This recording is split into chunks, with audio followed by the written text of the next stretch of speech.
నమస్తే welcome to tea news ముందుగా headlines చూద్దాం. మాగనూరు జిల్లా పరిషత్ హై స్కూల్లో మళ్లీ ఫుడ్ పాయిజన్ 40 మంది విద్యార్థులకు కడుపు నొప్పి వాంతులు.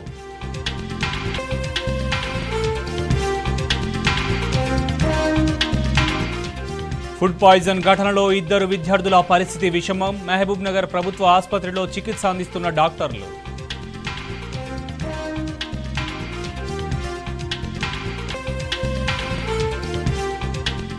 సర్కారు స్కూల్స్ ను రేవంత్ పట్టించుకోవడం లేదన్న మాజీ ఎమ్మెల్యే చిట్టెం. మక్తల్ ఆసుపత్రిలో చికిత్స పొందుతున్న విద్యార్థులకు పరామర్శ.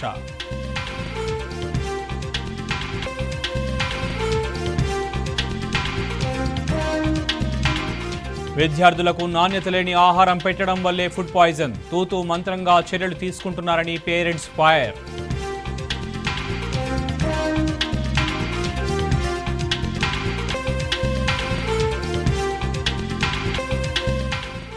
రేవంత్ సహా ఎంతమంది వచ్చినా బీఆర్ఎస్ ను ఏమీ చేయలేరు. అధికారం ఉందని వేధిస్తే చూస్తూ ఊరుకునేదే లేదన్న కేటీఆర్.